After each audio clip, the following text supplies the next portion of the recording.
আমি অবাক। আমি গত 3 বছর আগে একজন আলোচকের নাম নিই নাই, তাকে আমি ভালোবাসি, এখনো ভালোবাসি, এবং আমি বলেছিলাম,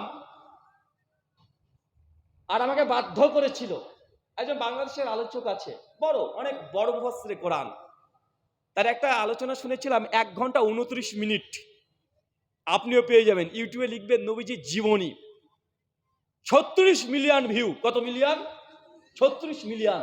চারটেখানে মনে করছেন? 36 মিলিয়ন ভিউ শুধু ইউটিউব থেকে নবীজির জীবনীর ওপরে।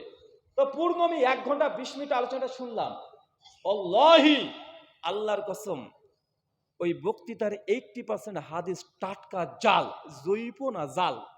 তো সাইয়েদনা সুলাইমান বললেন, আল্লাহ গোটা বিশ্বের সব প্রাণীকুল, পশুকুল, পক্ষীকুল, মৎস্যকুল, মানবকুল, জিনকুল সবাইকে আমি একবেলা কি খাওয়াবো? সবাই বলেন, কথা বলেন না। লাঞ্চ খাওয়াবো, দুপুরের খাবার। সবাই বলেন কি খাওয়াবে? দুপুরের খাবার খাওয়াবো। আল্লাহ বললেন, no, it's not your duty man, it's not your job. Sulaiman, এটা তোমার কাজ না, এটা আমার কাজ, তুমি পারবা না। সাইয়েদনা সুলাইমান বললেন, আল্লাহ লেট মি ট্রাই, আমার একটু চেষ্টা করতে দেন না, আমার মনে বড় শখ। গোটা বিশ্বের বাদশাহ আমারে বানায় দিলেন, গোটা বিশ্বের প্রেসিডেন্ট করে আপনি আমাকে সিলেক্ট করলেন। আমি যদি একবেলা সবারে মেহমানদারি করাইতে পারতাম, আমার কলিজাটা ঠান্ডা হয়ে যেত। সুলাইমান আলাইহিস সালামও জোরাজুরি করতে শুরু করলেন, আল্লাহও রাজি হয় না, সুলাইমান নবীও ছাড়েন না। পরে সুলাইমান আলাইহিস সালামের জোরাজুরির কারণে আল্লাহ বললেন, ওকে ট্রাই করে দেখো পারো কিনা। সাইয়েদনা সুলাইমান আলাইহিস সালামের অনুসারী ছিল জিনেরা। জিনেরা ওনার কথা শুনতো, সব জিনদেরকে নিয়ে বসালো, জিনদের সাথে গোল টেবিল বৈঠক। জিনের বাদশারে বলল, জিনের বাদশাহ, আমি গোটা বিশ্বের সব মানুষগুলোকে একদিন দুপুরের খাবার খাওয়াবো। যাও সাগরের পাড়ে 40 কিলোমিটার জায়গার মধ্যে খাবারের আয়োজন করো। জিনের বাদশা বিশাল বিশাল ড্যাগ পাতিল নিয়ে সমস্ত জিনদেরকে নিয়ে রান্না বান্নার কাজ শুরু করলো। আফ্রিকার জঙ্গল থেকে আস্ত আস্ত গরুগুলোকে এনে ফ্রাই করতে আরম্ভ করলো, হরিণগুলোকে রোস্ট করতে আরম্ভ করলো, সাগরের তিমি মাছগুলোকে ভুনা করতে শুরু করলো, আকাশের বড় বড় পাখিগুলোকে রোস্ট করতে শুরু করলো। 40 কিলোমিটার ব্যাপী জায়গা নিয়ে খাবার তৈরি করা হচ্ছে, কারণ সাইয়েদনা সুলাইমান আলাইহিস সালাম গোটা বিশ্বের মানুষকে, গোটা বিশ্বের প্রাণীগুলোকে একদিন দুপুরের খাবার খাওয়াবে। তো 40 কিলোমিটার জায়গার মধ্যে খাবারের আয়োজন করা হলো। সাইয়েদনা সুলাইমান আলাইহিস সালাম বললেন, রান্না করতে থাকো। করতে করতে বিশাল রান্নার স্তূপ, বিরিয়ানির স্তূপ, খিচুড়ির স্তূপ, পোলাওয়ের স্তূপ, রেজালার স্তূপ, ঝাল গরুর মাংসের স্তূপ, কোরমার স্তূপ, সব কিছুর স্তূপ করা হলো। ফল মূল মাছ মাংস এনে স্তূপ করা হলো 40 কিলোমিটার এরিয়া নিয়ে। কয় কিলোমিটার? সবাই বলেন কয় কিলোমিটার? সব যখন রান্না শেষ, চলে এলো সেই মাহেন্দ্রক্ষণ, সেই মাহেন্দ্র দিন, যেদিন তিনি আপ্যায়ন করাবেন। সাইয়েদনা সুলাইমান আলাইহিস সালাম উদ্বোধনী ভাষণ দিবেন, মানে উদ্বোধন করবেন। খাবার উদ্বোধন করা লাগবে না, এটা তো গোটা বিশ্বের মানুষ খাবে, মহাবিশ্বের সব প্রাণী খাবে। উনি উদ্বোধনী বাক্যে বললেন, আমি বেশি কিছু বলতে চাই না। মাছেরা লাইন ধরবে সাগরের এদিক দিয়ে, পাখিরা লাইন ধরবে ডান দিক দিয়ে, মানুষ লাইন ধরবে বাম দিক দিয়ে, জিনেরা লাইন ধরবে সামনে দিয়ে, আর বনের পশুরা লাইন ধরবে জঙ্গলের এদিক দিয়ে। লাইনে লাইনে আসো, তোমাদেরকে খাবার দেয়া হবে সকাল থেকে সন্ধ্যা পর্যন্ত, যার যত মনে চায় পেট ভর্তি খাবার দেয়া হবে। ইন দ্য মিন টাইম সাগরের ভেতর থেকে এক বিশাল আকৃতির তিমি মাছ করে ডেকে বলল, সুলাইমান, আমি লাইন টাইন মানি না। কি মানি না? তুমি তোমার উদ্বোধনী বক্তব্যে বলেছো লাইন ধরে খাবার নিতে হবে, আমি লাইন টাইন মানি না। আমার পেটে প্রচন্ড ক্ষুধা, ক্ষুধার জ্বালায় আমি মরতে বসেছি, আমি লাইন মানি না, খাবার দাও। সাইয়েদনা সুলাইমান আলাইহিস সালাম বললেন, আমি নবী মানুষ, আমি বেলাইন করতে পারি না। সাইয়েদনা সুলাইমান বললেন, আমি লাইন ছাড়া খাবার দিতে পারি না। তিমি মাছ বলে, আমি লাইন মানি না, আমার পেটের ভেতরে এত ক্ষুধা, ক্ষুধার জ্বালায় আমি মরে যাচ্ছি। তোমার এই মেহমানখানায় এসে খাবারের অভাবে আমি যদি তিমি মাছ মারা যাই, কিয়ামতের দিন আল্লাহ তোমারে ছাড়বে না রে সুলাইমান। সুলাইমান আলাইহিস সালাম পড়ে গেছে বিপদে। হায় হায়, আসলে এটা যদি মরে যায় তাহলে তো সমস্যা, একটা ব্যাড রেকর্ড হয়ে যাবে, ঠিক কিনা? তো উনিও লাইন মেনটেন করতে বলতেছেন, তিমি মাছও লাইন মানবে না, বেলাইন। কিছু লোক আছে এরকম, পুলিশ দাঁড়ায় আছে, র্যাব দাঁড়ায় আছে, ওর মধ্যে বেলাইন করে ফেলায়, আছে না নাই? তিমি মাছ বলে, আমি লাইন টাইন মানি না। তো সুলাইমান আলাইহিস সালাম বললেন, ঠিক আছে, সবার জন্য লাইন, শুধু এইটার জন্য বেলাইন। উনি ঘোষণা দিলেন, যাও এটারে খাবার দাও।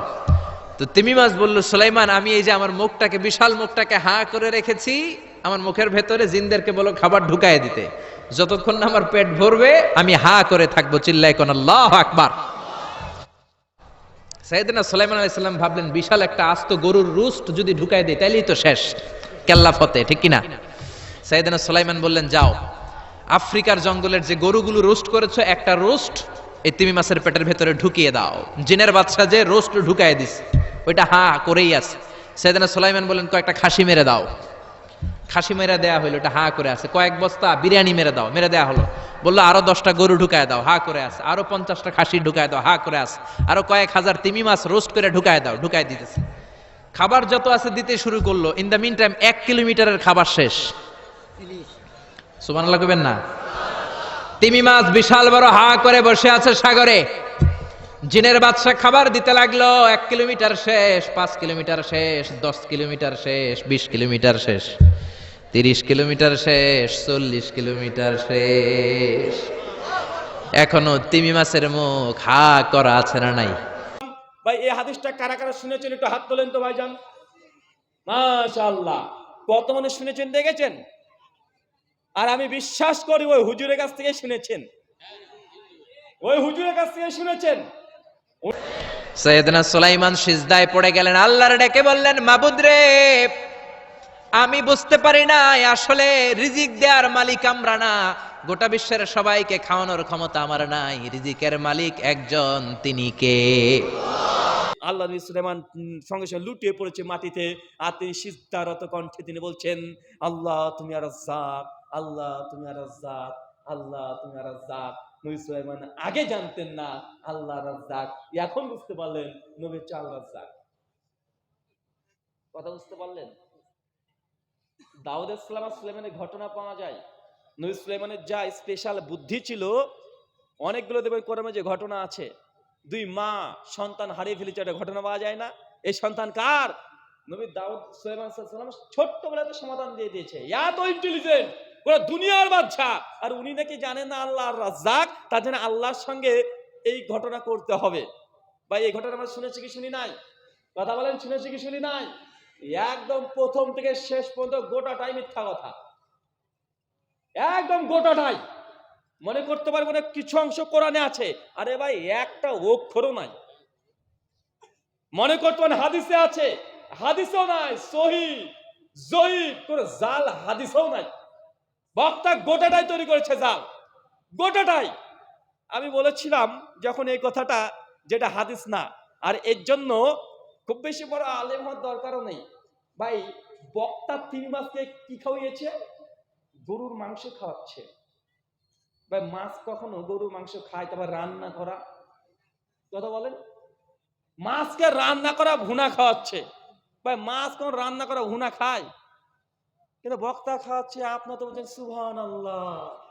আরে সর্বনাশ, কি হাদিস গো! আরে সর্বনাশ, বক্তা গো! কাল বক্তা কত সুন্দর ওয়াজ করে গেল, কি বলে গেল?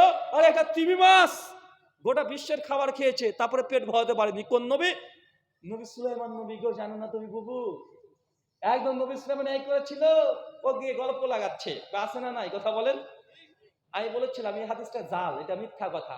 তো কিছু ভক্তরা আমাকে বলছে, আরে 2 দিনকার হুজুর হয়ে তুমি কত বড় বক্তার ভুল ধরছে গো।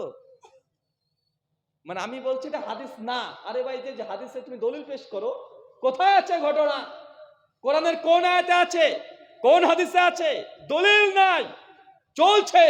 আমি যখন বলছি এই কথাগুলো সঠিক নয়, মানুষ তখন আমাদেরকে বিচার করছে ভক্ত দিয়ে। কি দিয়ে? কথা বলেন, যে ওর অনেকগুলো ভক্ত, অতএব আমার ভক্ত কম, তাই আমার কথা ভুল, ওর ভক্ত বেশি, মিথ্যা বলেই সত্য হয়ে যাচ্ছে।